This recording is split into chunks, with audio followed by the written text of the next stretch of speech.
Hello friends, welcome back to the YouTube channel dictation club. आज का dictation आनंद मासिक पत्रिका से लिया गया है, जो कि 80 शब्द प्रति मिनट की गति से होने वाला है।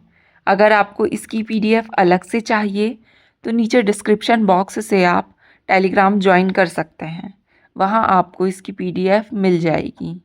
इसके अलावा अगर आप और भी प्लेलिस्ट चाहते हैं, जैसे कि रामधारी गुप्ता खंड 1, खंड 2, newspaper dictation, 10 minute non stop dictations, previous year dictations, तो उसकी लिंक भी आपको नीचे डिस्क्रिप्शन बॉक्स में मिल जाएगी। और आपको डिक्टेशन पसंद आते हैं तो वीडियो को लाइक ज़रूर करें और चैनल को सब्सक्राइब कर लें, ताकि भविष्य में आने वाले डिक्टेशन आपको मिलते रहें। तो ज़्यादा समय ना लेते हुए डिक्टेशन स्टार्ट करते हैं 5 सेकंड के बाद।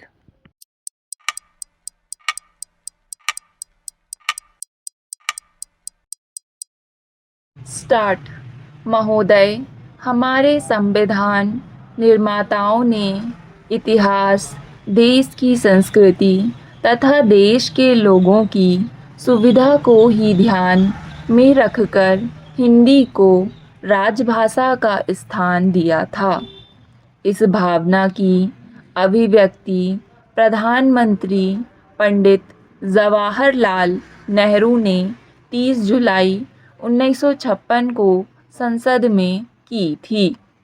उन्होंने स्पष्ट रूप से कहा था, हिंदी को किसी भाषाई ज्येष्ठता के कारण अखिल भारतीय भाषा नहीं बनाया गया, बल्कि इसलिए बनाया गया क्योंकि यह अधिकांश भागों में फैली हुई है। हमारा इतिहास इस बात का गवाह है कि जिस भाषा को राजभाषा का स्थान दिया गया है, वह 13वीं 14वीं शताब्दी से ही देश में उभरने लगी थी। यह भाषा देश के किसी कोने विशेष में नहीं, बल्कि अनेक भागों में धीरे धीरे उभरी। यह अपने समय में भक्त और संत कवियों, व्यापारियों, सैनिकों तथा आम लोगों की बोलचाल की भाषा रही, और इसी कारण हिंदी में ग्राह्यता का विलक्षण गुण पैदा हो सका और उसकी समन्वयक शक्ति बढ़ सकी। साथ ही उसमें हमेशा लचीलापन भी बना रहा। अपने इन्हीं गुणों के कारण यह भाषा निरंतर आगे बढ़ती गई और अपना रूप निखारती गई। स्वतंत्रता आंदोलन के हमारे नेताओं ने यह बात अनुभव की थी कि यदि उन्हें देश के जन जन तक पहुंचना है तो उसके लिए हिंदी भाषा सबसे अधिक उपयुक्त हो सकती है। इनके इस निर्णय के पीछे ना तो किसी भाषा की उपेक्षा करने की भावना थी और ना ही किसी भाषा विशेष को ऊंचा दर्जा देने की सोच थी। उनका उद्देश्य तो केवल एक ऐसी भाषा का सहारा लेना था जिससे वे अपनी बात लोगों तक पहुंचा सके। ऐसा सोचकर हिंदी भाषा को अपनाने वालों में केवल हिंदी भाषी लोग ही नहीं थे, बल्कि उससे भी कहीं अधिक अहिंदी भाषी लोग थे। इतिहास इस बात का गवाह है कि किसी भी एक समय में राजकाज की भाषा और लोगों की भाषा प्रचलित रहती है, लेकिन अब हमें नई राजनीतिक व्यवस्था और बदलते हुए परिवेश में यह देखना होगा कि क्या अब भाषा के ये अलग अलग स्वरूप एक ही समय में मौजूद रह सकते हैं, और यदि रह सकते हैं तो उनकी सीमाएं क्या होनी चाहिए। यदि वे एक दूसरे से आदान प्रदान करती हैं तो उनके आदान प्रदान करने की स्थिति क्या होगी। इन सभी प्रश्नों का उत्तर ढूंढते समय हमें ये बातें ध्यान में रखनी चाहिए कि अब हम किस राजनीतिक व्यवस्था में रह रहे हैं। हमारे सामने भाषाओं के आदान प्रदान के किस माध्यम हैं, किस तरह की सुविधाएं हैं और कितनी तेज़ी के साथ वे एक दूसरे से मिलकर एक दूसरे को स्वीकार करते हैं या एक दूसरे को नकारते हैं। अब समाज की स्थिति पहले जैसी नहीं रही। भारत में ही नहीं बल्कि विश्व में लोकतांत्रिक प्रणाली प्रबल होती जा रही है। इस प्रणाली में सही अर्थों में सत्ता जन जन के हाथों में विकेंद्रित होती है। महोदय, सच तो यह है कि इस प्रणाली का जन्म ही जन जन को सत्ता में बराबर का भागीदार बनाने के लिए हुआ है। अब पहले जैसा ना तो अवरोध रह गया है और ना ही सत्ता के भागीदारों के अलग अलग स्तर रह गए हैं। इसलिए यह स्वाभाविक है कि जन के साथ जन की भाषा भी राज तक पहुँचेगी। फिर भी शासन का काम लोगों से संपर्क करना है। यह संपर्क लोगों की भाषा में ही संभव है।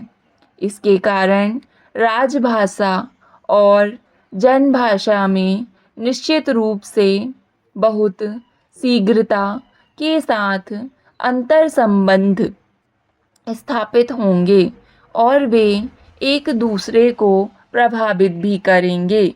ऐसी स्थिति में राजभाषा को लोगों की भाषा के निकट लाया जाना चाहिए।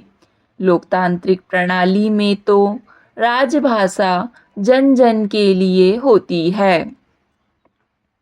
इस संदर्भ में माध्यमों की भी बात आती है। आज हमारे सामने जनसंचार के अनेक माध्यम मौजूद हैं। इन माध्यमों की सीमा भी राज्य या देश तक सीमित ना रहकर पूरी दुनिया की होती जा रही है। ऐसी स्थिति में अब कोश कोश पर बानी वाली कहावत पुराने दिनों की बात बनती जा रही है। अब जहाँ भाषाओं की सीमाएं टूट रही हैं, वहीं उनके बीच तेजी से आदान प्रदान भी हो रहा है। मेरा मानना है कि इस आदान प्रदान में भी एक नई भाषा की संभावना के बीज पल रहे हैं। हो सकता है नई भाषा के बनने में काफ़ी वर्ष लग जाएं और हो सकता है कि यह ना भी बने, लेकिन इतना तो निश्चित है कि इसका दबाव पड़े बिना नहीं रहेगा। अब हमें देखना यह है कि हम कैसे इन प्रभावों को सकारात्मक रूप से स्वीकार कर पाते बचा पाते हैं और व्याकरणिक स्वरूप को बचाते हुए इसके साथ अपना तालमेल बैठा पाते हैं। इसी से जुड़ी हुई बात है विज्ञान और तकनीक की भाषा की। सांस्कृतिक पहचानों से जुड़ी भाषा अलग अलग हो सकती है, लेकिन जहाँ तक विज्ञान और तकनीक का सवाल है, ये ना तो किसी विशेष सांस्कृतिक समूह से जुड़े होते हैं और ना ही किसी वर्ग विशेष से। भले ही विज्ञान का जन्म किसी एक सांस्कृतिक समूह में क्यों ना हुआ हो, लेकिन अपनी उपयोगिता के कारण वह धीरे धीरे अखिल विश्व का रूप ले लेता है। ऐसी स्थिति में हमें देखना यह होगा कि विज्ञान और तकनीक की भाषा किस तरह की हो।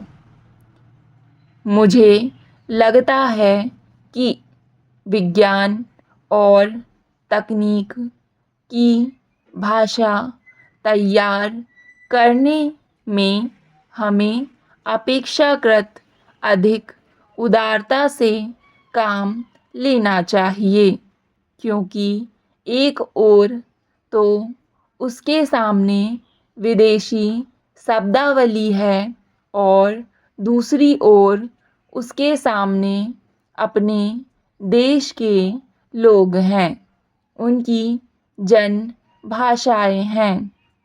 यहाँ यह धर्म संकट खड़ा होगा कि इस विदेशी शब्दावली और देशज शब्दावली के बीच संतुलन कैसे बनाया जाए।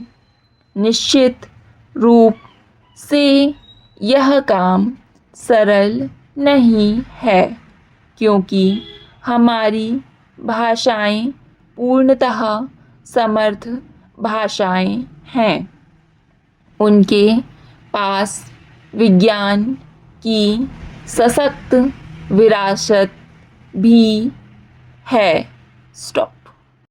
डिक्टेशन पसंद आए तो वीडियो को लाइक तथा चैनल को सब्सक्राइब ज़रूर करें। धन्यवाद।